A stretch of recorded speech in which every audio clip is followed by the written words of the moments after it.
Ok, donc je disais, je fais un enregistrement de cette formation pour les personnes qui ne peuvent pas être là ce soir. Je vais déjà me présenter pour les personnes qui ne me connaissent pas. Je suis Manu Anebic, j'habite dans le nord de la France. Je suis directeur financier d'une entreprise de 800 personnes et directeur logistique. Et puis, ben, comme vous le savez, je fais aussi partie de YouShare, d'été Socialize, et je développe cette belle opportunité. À côté de ça, je suis quelqu'un de très engagé dans des associations pour, par exemple, des enfants atteints de cancer ou autres. Je fais beaucoup de sport, yoga, méditation, etc. Et je suis marié, j'ai 3 enfants, donc je suis pas mal occupé dans la vie. Et puis, je vais essayer de vous expliquer un petit peu comment croire en soi ce soir via une formation. Et cette formation va passer par des exemples pratiques de ma vie. Donc, je vais vous délivrer une partie de mon histoire en toute transparence. Alors, sachez tout de suite qu'il n'y a pas d'ego mal placé de ma part. Je n'ai pas envie de me mettre en avant. J'aime bien apporter des cas concrets pour vous montrer, j'ai un terme croire en soi. Si je ne montre pas de cas pratique, vous allez se dire, ben, encore quelqu'un qui raconte un peu n'importe quoi et qui fait une formation qu'il a tirée de bouquins, etc. Donc, pas d'ego mal placé, je disais. Et puis, vous allez voir, c'est mes exemples et puis des exemples d'autres personnes. L'objectif, c'est vraiment de vous dire, croire en soi, ok, c'est bien, mais ça sert à quoi et quel est l'objectif de tout cela. Alors, je vais vous partager mon écran.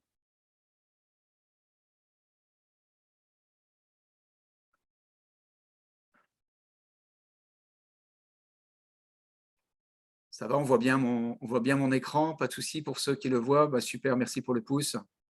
Ok, super. Alors, croire en soi, c'est quoi? Croire en soi, c'est n'écouter que son moi intérieur. Pour faire quoi, en fait? Pour persévérer, quoi qu'il en coûte, car abandonner n'est pas une option. Et donc, je vais vous exposer 2 exemples de ma vie personnelle, depuis que je suis petit à mon âge ici.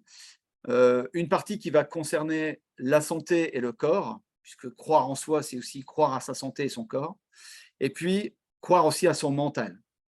Vous allez voir que je suis passé par des étapes assez pénibles et qui m'ont permis derrière d'aller chercher de l'énergie pour croire en moi. Premier exemple, la santé et le corps. Il faut savoir qu'on m'a détecté que j'étais asthmatique, allergique au pollen, à la poussière, etc. Et on m'a interdit tout sport à partir de l'âge de 8 ans. Je suis passé par des cabinets de pneumologie, d'allergologues. J'ai fait le tour de France et aussi des spécialistes en Belgique, un peu partout, pour essayer de m'en sortir. Mais j'ai failli mourir d'asthme à 2 reprises, puisque je m'étouffais totalement. Et voilà, j'ai eu des tuyaux un petit peu partout. Bref, c'était vraiment pas drôle. Et j'étais condamné à pas bouger de ma vie. Et du coup, une petite photo de moi, hein, ça date. Donc, et du coup, je suis devenu enveloppé, hein, puisque bah, je ne pouvais pas bouger, je ne pouvais rien faire. Donc là, c'est une photo que j'avais à 13 ans. Et donc, bien évidemment, plus vous faites d'asthme, moins vous bougez, plus votre corps est encombré et enveloppé, plus vous avez encore plus d'asthme. Donc, j'étais rentré dans un cercle vicieux. Et en fait, à partir de l'âge de 15 ans, j'ai arrêté d'écouter la famille. J'ai arrêté d'écouter les médecins, j'ai arrêté d'écouter les conseillers et je me suis pris en main tout seul, avec une alimentation réfléchie et des sports d'endurance, le footing, la natation et le tennis. Résultat, j'ai eu un corps transformé et un asthme qui avait disparu. Alors, comment j'ai fait? Eh bien, j'y suis allé progressivement autour de chez mes parents. Hein, j'habitais chez mes parents à l'époque. Il y avait le tour du pâté de maison faisait 500 mètres. Et donc, j'ai commencé par marcher les 500 mètres pendant plusieurs jours. Je faisais le tour, j'étais quand même un peu essoufflé. Ensuite, j'ai commencé à faire la moitié en marchant, la moitié en courant pendant quelques jours. Ensuite, je me suis mis à courir un peu plus, et toujours un peu plus, et toujours un peu plus. Ça a duré des semaines et des mois, jusqu'à arriver à faire, les gens devaient me prendre pour un fou, les voisins, hein, pour arriver à faire jusqu'à 30-40 tours de patelin. Hein, donc, j'arrivais à faire mes 15-20 kilomètres autour du patelin de maison. Donc, j'y suis allé progressivement. Vous connaissez, je pense, l'effet cumulé de Darren Hardy. eh bien, j'ai pratiqué à l'époque l'effet cumulé, c'est-à-dire que j'ai fait des toutes petites choses au départ, de la marche, un petit peu de course à pied pour essayer de m'en sortir. Et bien évidemment, mes parents m'ont fait suivre par des médecins qui ont vu l'amélioration de la santé et un corps qui était transformé. Je devenais enfin un adolescent musclé avec le comment on dit, le summer body, comme on dit. Donc ça, c'est grâce à une prise de décision de ma part en disant je n'écoute personne et maintenant j'y vais. Je me suis mis du coup au semi-marathon et au marathon, 20 km et 42 km. Vous voyez là, il y a un diplôme qui date de 93 où j'ai couru le semi-marathon 21 km en 1h37, soit une moyenne de 13 km/h. Pour ceux qui font de la course à pied, vous savez qu'une moyenne de 13 km/h, c'est plutôt sympa. Pour un ancien asthmatique qui a failli mourir, c'est quand même pas mal. Et puis toujours avec le sourire, puisque du coup, j'ai appris à aimer l'épreuve. J'ai appris à aimer l'épreuve sportive, j'ai appris à aimer l'endurance, et puisque mon corps ne me faisait plus mal, et à la limite, mon corps me demandait ça comme une véritable drogue, j'avais besoin de courir pour me sentir bien. Et j'ai fait en 2019 aussi encore un marathon, en 2019, donc tout récemment, il y a 4 ans, marathon en Bretagne. C'est un marathon, vous voyez, j'ai mis 6 heures. C'était éprouvant, c'était dans le sable, c'était dans les dunes, c'était très éprouvant.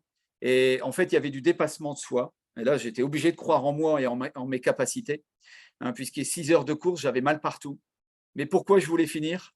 Parce qu'encore une fois, c'était une course qui était organisée et tous les finishers, c'est-à-dire tous ceux qui arrivaient à finir la course, eh bien, l'inscription qu'on avait payée, qui était de l'ordre de 40 ou 50 euros, eh bien, était reversée à une association qui aidait les enfants atteints de cancer.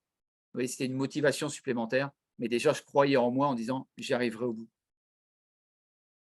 Voilà pour la partie santé physique, d'un état aujourd'hui fébrile à l'âge de 8 ans. J'ai pris une décision et je me dis mais je crois en moi, je crois en mes capacités de mon corps et je vais me dépasser. Et j'ai réussi aujourd'hui à me dépasser. Je cours toujours aujourd'hui à 54 ans. Je fais toujours des semi-marathons. Je suis inscrit à un marathon cette année. Il est hors de question que je me laisse aller. Le mental, bah, vous savez, les instits, les profs ont toujours eu le même discours. Manu a des possibilités. Il n'exploite pas ses possibilités, il ne travaille pas. En fait, ce n'est pas que je n'avais pas envie de travailler, c'est que ça ne me plaisait pas. Je m'ennuyais pendant les cours. Moi, j'avais envie qu'on m'apprenne l'économie, de tout ce qui bougeait dans le monde, et puis comment devenir éventuellement indépendant financièrement, comment gagner de l'argent. Et j'ai vu mes parents trimer toute leur vie. J'avais besoin en fait d'aller chercher une intelligence financière. Et en fait, l'année de ma troisième, une orientation m'a été donnée. On me dirigeait vers un BEP agricole ou garde forestier. Alors, aussi noble que ces métiers puissent paraître, ce n'est pas ce que je voulais faire. Donc, je ne comprenais pas qu'on me mettait dans cette case-là. Et donc, encore une fois, ce que j'ai fait, eh bien, j'ai écouté personne. Regardez ce qu'on m'a mis quand même, hein. C'est très motivant, hein. Le système scolaire encourage régulièrement. On m'a mis, mon avenir est en jeu. Il est certain que de gros problèmes vont se poser pour son orientation. Alors, quand vous voyez ça, c'est très encourageant, hein. Alors, ils ont peut-être voulu me mettre un électrochoc. Alors, si c'était le cas, ça a été un électrochoc, puisqu'encore une fois, je n'ai écouté que moi et ce que j'avais au fond de moi. Qu'est-ce que j'avais au fond de moi? Pas l'intelligence que demandait l'école, une intelligence de perroquet. Hein, on répète des poèmes par cœur, et grâce à ça, on a des 20 sur 20, on est considéré comme intelligent. Pour moi, ce n'était pas ça l'intelligence. L'intelligence, c'était la curiosité. Et donc, j'avais en moi cette curiosité, j'avais en moi le courage, j'avais en moi la persévérance et l'envie de me prouver que je valais mieux que tous ces conseillers. Et donc, je me suis dit, mais qu'est-ce que je veux faire? Et à l'époque, mes parents avaient un commerce et ils avaient du mal à s'en sortir et je trouvais qu'ils étaient mal conseillés par leur expert comptable. Et donc, je me suis dit, je vais devenir directeur financier. Et j'ai été focus à partir de mes 17 ans et demi là-dessus. Déjà à l'époque, sur mon bureau, c'était marqué « Je veux être directeur financier ». Et je n'ai pas débloqué de ça. J'ai eu mon diplôme d'expertise comptable, diplôme préparatoire aux études comptables et financières. J'ai eu en 1990 à 22 ans.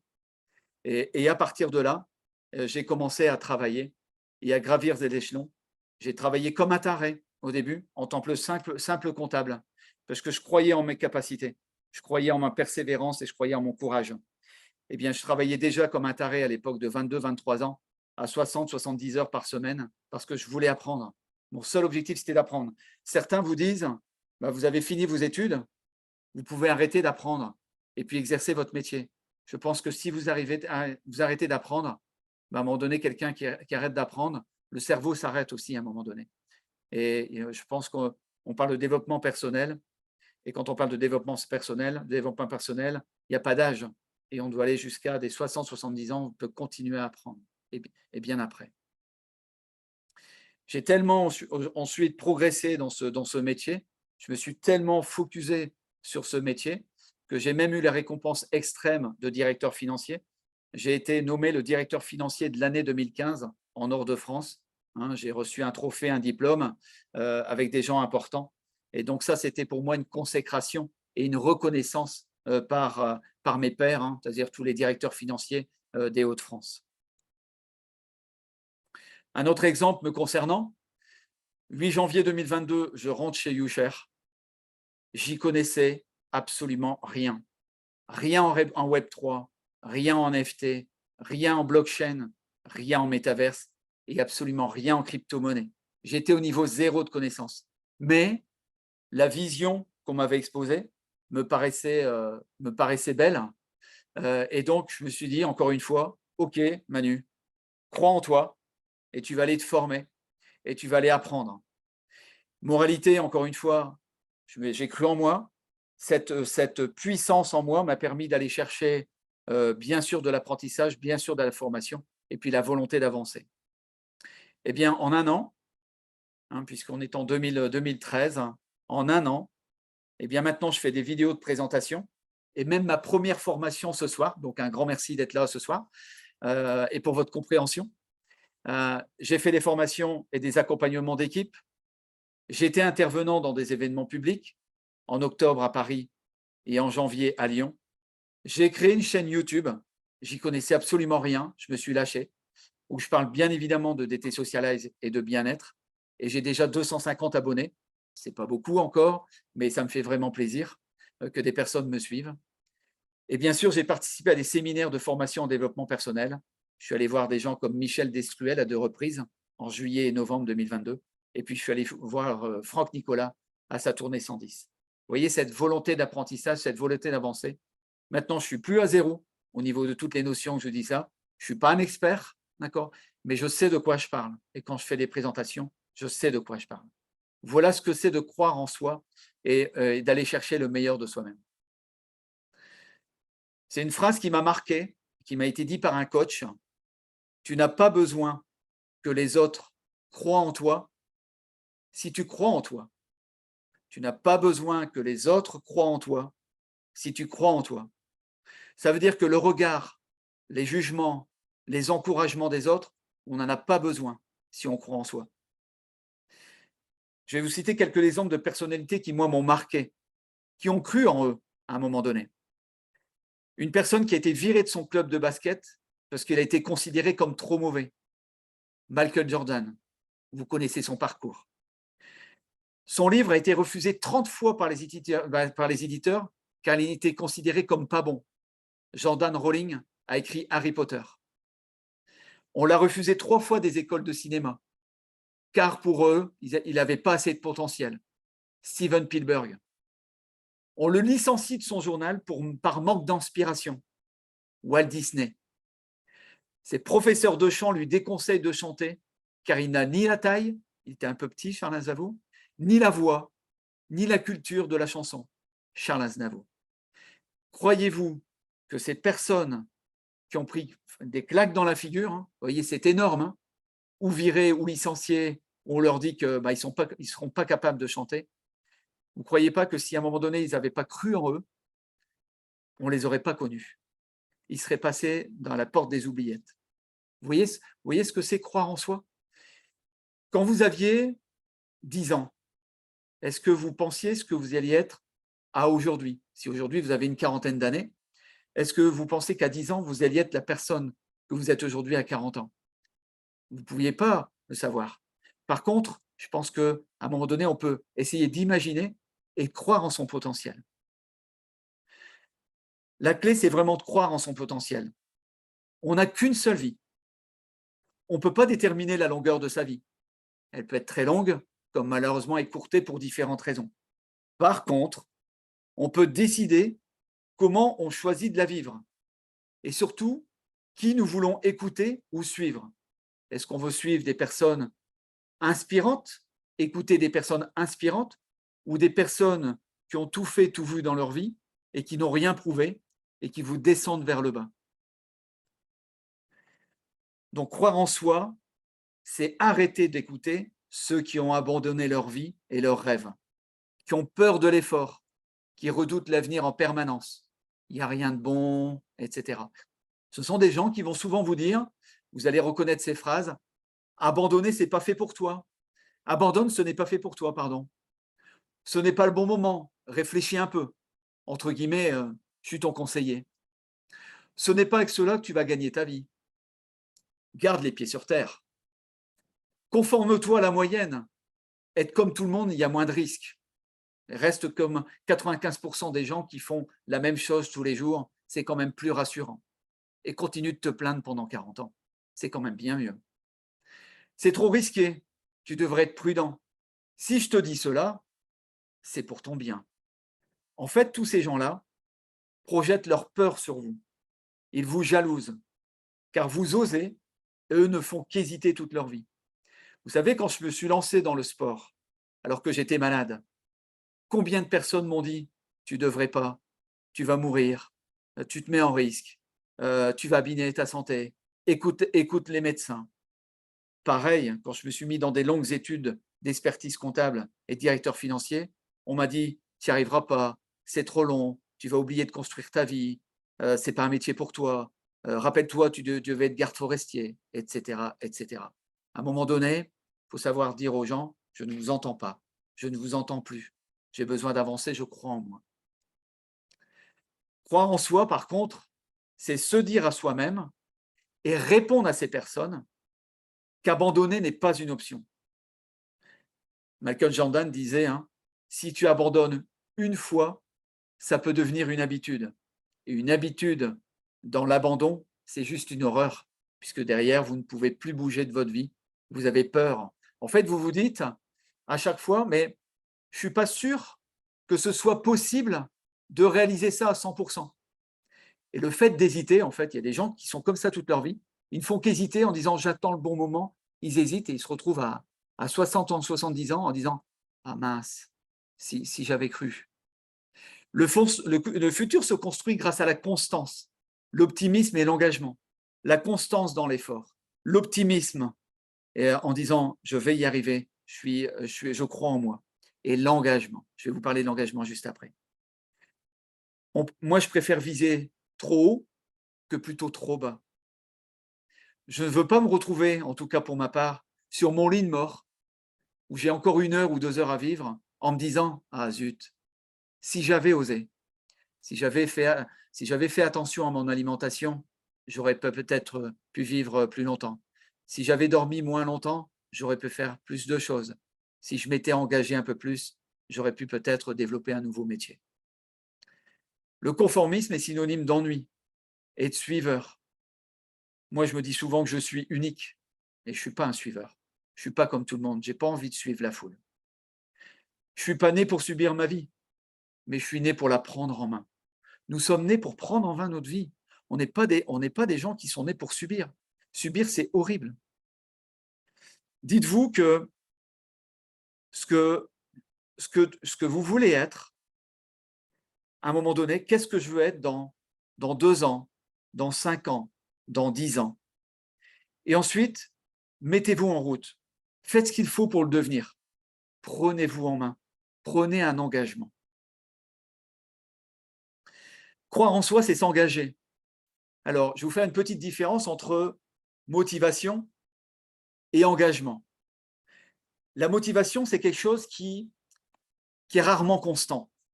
Pareil pour la volonté. La motivation du 1er janvier, on vient de faire la fête de Noël, on a bien mangé, et puis on se dit « Ouais, super, je vais me prendre en main. je vais arrêter de fumer, je vais faire un régime, je vais passer au sport. Et vous savez tous qu'au moins combien de temps ça dure. Je vais prendre par exemple l'exemple du sport. Les gens se mettent à la course à pied, par exemple. Moi, j'en vois beaucoup puisque je fais de la course à pied 2-3 fois par semaine. Et d'un seul coup, au mois de janvier, vous n'avez plus de place sur les routes. Tout le monde s'est mis à la course à pied. Ça dure 15 jours, 3 semaines. C'est ce qu'on appelle la motivation. La motivation d'un jour. Et il n'y a aucune constance. Quelqu'un va se dire ouais, on a trop mangé pendant les vacances et Noël, je vais me mettre au régime. Ça marche combien de temps? C'est l'effet yo-yo. Je perds 5 kilos, j'en reprends 6. Ça, c'est de la motivation de base qui est rarement constante. Pareil pour le 1er septembre, hein, on rentre des vacances, ouais, on veut changer de job, on est motivé. Je vais m'inscrire à la salle de sport, on prend 12 mois tout de suite d'inscription à la salle de sport et on y va un mois et demi. Déjà, on paye pour rien et en plus, on n'y va pas parce qu'on se trouve les bonnes excuses. J'ai mal au dos, j'ai eu une journée fatigante, il faut que je m'occupe de mes enfants, et ci et là. Okay, ça, c'est de la motivation et de la volonté qui ne dure pas. Par contre, un engagement, s'engager, ça veut dire ne pas se mentir à soi-même. Si vous vous engagez, ça veut dire que vous avez un plan d'attaque et vous avez un vrai projet. Ça peut être sur les exemples que je donnais tout à l'heure, arrêter de fumer, je m'engage à arrêter de fumer. Et qu'est-ce que je fais pour m'engager à arrêter de fumer? Okay, est-ce que je fais de l'hypnose? Est-ce que je m'arrête d'un seul coup? Est-ce que je me fais aider? Bref, je mets un plan en route. Je me mets au sport. Quel sport me fait vibrer? Et quel effet cumulé je mets en place pour y aller petitement, quel que soit le sport? Vous voulez vous mettre au régime? À un moment donné, vous devez vous faire un plan. Moi, je suis un adepte des régimes, réfléchis, mais je suis aussi un adepte du jeûne intermittent qui permet de nettoyer le corps. Et ben c'est derrière, il faut avoir une certaine volonté. Je ne me mens pas à moi-même quand je fais ça. Vous comprenez l'engagement? La différence entre motivation et engagé. Engagé, on a un plan d'attaque, une vision, et on se respecte soi-même. C'est pas une simple en disant ouais, allez, je vais faire ça pendant un mois. Non, non, je m'engage, j'y vais. Pendant 1 an, 2 ans, 3 ans. Croire en soi, c'est aussi gérer ses émotions et son énergie. On peut être bouleversé par des émotions et il faut arriver à gérer ses émotions pour ne pas surréagir. Puisque la surréaction et l'absence de gestion de ses émotions fait en sorte qu'à un moment donné, vous allez avoir un problème de confiance en vous. La phrase que j'aime bien, c'est que ce n'est pas un drame qui va bouleverser votre vie. Ce n'est pas le drame en lui-même qui va bouleverser votre vie. C'est la réaction que vous allez avoir à ce drame qui va modifier le chemin, qui va modifier votre vie. Exemple, vous perdez un emploi. Votre épouse ne travaille pas, par exemple, ou votre conjoint ne travaille pas, vous perdez votre emploi. Soit vous vous morfondez et puis vous dites, ben, on va essayer de vivre un petit peu de l'assistance et on verra bien ce qui se passe. Ça, c'est une réaction à un drame qui n'est pas bonne, puisque derrière, vous vous renfermez comme une autruche. Soit vous vous dites, chouette, une épreuve de vie, je me prends en main, et plus jamais ça. Et c'est-à-dire que au lieu d'avoir un seul emploi, je vais faire en sorte d'avoir 3 emplois. Vous savez que j'ai enseigné à mes enfants, c'est quelque chose que je ne dis pas souvent, j'ai enseigné à mes 3 enfants la nécessité d'avoir 3 emplois dans la vie. Un premier emploi que j'appelle un emploi remplisseur de frigo et payeur de loyer. Uniquement ce qu'on appelle un job qui va payer les commodités, que vous allez faire sans plaisir. Mais c'est de l'argent qui rentre dans votre famille pour payer votre nourriture, payer vos habits, tout ce que vous avez à payer. Ensuite, un job, je leur dis, vous devez avoir un job plaisir, où vous avez votre passion, vous exercez votre passion. Ça, c'est un job passion. Les jobs passion rapportent rarement peu d'argent, mais ça nous fait du bien. Ça fait du bien au corps, ça fait du bien au mental. Et ensuite, un troisième métier où là, vous allez gagner beaucoup d'argent. Où là, vous allez peut-être pas nécessairement faire le métier de votre passion, mais vous allez gagner beaucoup d'argent. Et en fait, en faisant ça, déjà, vous mettez en sécurité, puisque vous avez 3 emplois, et vous mettez en sécurité, et surtout, vous allez gagner suffisamment d'argent pour mettre votre famille à l'abri du besoin. voyez, ça peut être ça, gérer son émotion. C'est la réaction à un événement. Soit vous voyez vers le bas, soit vous voyez vers le haut. Gérer son énergie, c'est quoi? Gérer son énergie, c'est essayer d'avoir un maximum de pensées positives le matin ainsi que la fin de journée.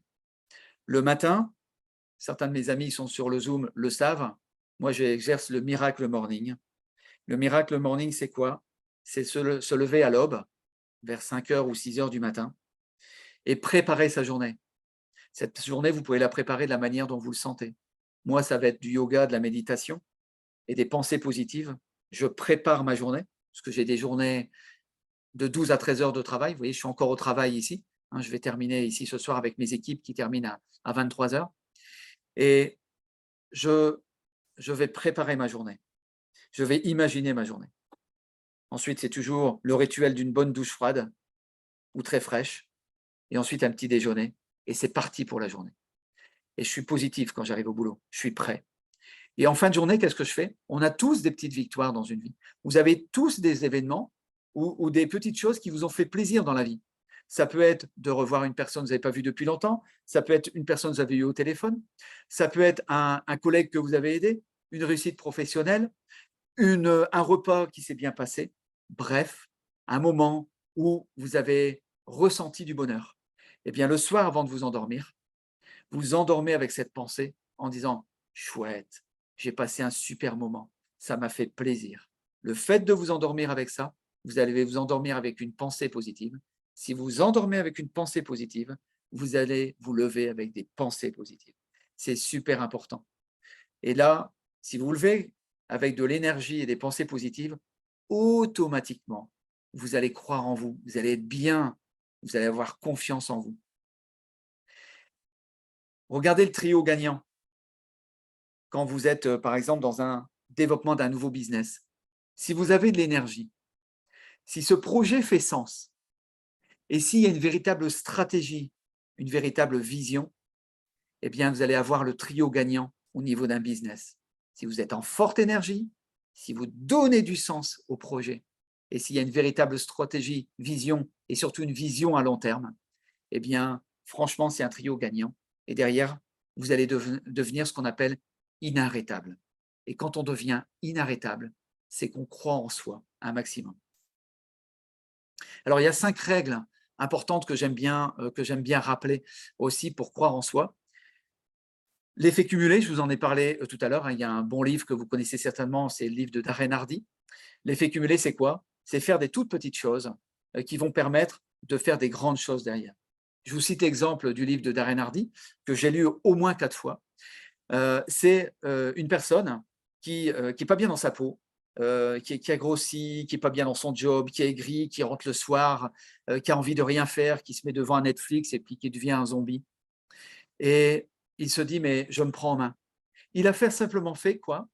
Il a enlevé 125 kilos de calories de ses repas, de sa ration journalière. C'est pas beaucoup, hein? Ça représente à peu près 5 à 10% de ration de moins sur quelqu'un qui ne bouge pas. Eh bien, le fait d'enlever 125 kilos de calories par jour, au bout de plusieurs mois, cette personne avait retrouvé un équilibre de santé, avait retrouvé un équilibre de vie, avait retrouvé du plaisir, s'était remis au sport, était mieux dans son job, était de nouveau positive dans sa famille et il s'est mis au développement personnel, il s'est mis à lire des livres plutôt que d'être un zombie devant des séries TV. Il s'est repris en main uniquement en prenant une toute petite décision de diminuer le nombre de calories, c'est-à-dire le fait de moins salir son corps et de moins en fait mettre de calories dans son corps. Sachez que 60% de notre énergie est consommée par la digestion. 60%. Si vous avez moins digéré, cette énergie est disponible. Si vous avez l'énergie, vous pouvez derrière créer quelque chose. Ensuite, vous devez entraîner votre cerveau.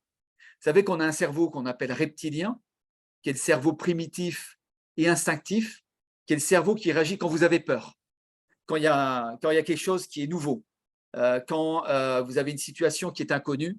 le cerveau reptilien se met en route en disant « Oula, méfiance ». Beaucoup de personnes ont ce réflexe-là sur des nouveautés. Les gens ont horreur du changement. Vous offrez une nouveauté, bonjour, je te présente YouShare DT Socialize, cerveau reptilien, qu'est-ce qu'il me veut? Et ensuite, vous avez le cerveau limbique, qui est le cerveau de réflexion, de développement. Et c'est un cerveau qui va lutter contre nos peurs. Eh bien, c'est ce cerveau-là qu'il faut développer. Pour le développer, encore une fois, vous avez besoin de l'effet cumulé. Pour habituer votre cerveau à être positif en toutes circonstances. J'ai, encore une fois, un drame qui m'arrive, comment j'analyse? J'ai des tuiles qui m'arrivent dans la vie, comment je l'analyse? J'habitue mon cerveau à être plus fort, à résister à des périodes de changement ou de chamboulement dans ma vie. Vous comprenez? La troisième, c'est se dépasser. Se dépasser, c'est se mettre en risque. C'est se mettre en risque dans différents domaines. Je reprends le domaine du sport, puisque le domaine du sport est souvent lié au domaine du travail. Se mettre au sport, c'est se mettre en risque, comme moi je l'ai fait quand j'étais jeune, mais c'est aussi de dire jusqu'où je peux aller pour progresser au niveau du sport, au niveau du physique. Jusqu'où je peux aller, jusqu'où je peux aller mettre mon corps en risque. Et puis ça peut être au niveau du job aussi, se mettre en risque en disant j'ose prendre de nouvelles responsabilités. Je me mets en risque, je saute dans le ravin et j'y vais. Et on verrait bien ce qui arrive, mais j'ose. Se projeter, c'est important. Imaginez ce qu'on peut devenir. C'est important d'essayer d'imaginer ce que vous pouvez être et ce que vous voulez être. Vous n'imaginez pas le potentiel que vous avez en vous qui n'est pas développé. Regardez ce que vous êtes devenu aujourd'hui par rapport à ce que vous étiez il y a 10 ans ou 20 ans. Ce que vous avez accompli pour y arriver. Imaginez ce que vous pourriez être dans 5 ans si vous vous mettez à faire un job régulier avec engagement et formation en permanence. Imaginez dans 5 ans, c'est juste énorme. Vous avez accepté de suivre 15 à 20 ans d'études pour avoir le métier que vous avez là. Acceptez-vous 5 ans de votre vie pour apprendre un nouveau job, pour développer une affaire et pour prendre du plaisir derrière. Et le dernier point, c'est surtout se mettre au niveau de leadership. Aujourd'hui, il faut absolument continuer de se former, je vous l'ai dit tout à l'heure, et continuer de se former et de se développer. Je vous l'ai dit tout à l'heure, moi j'ai suivi beaucoup de formations.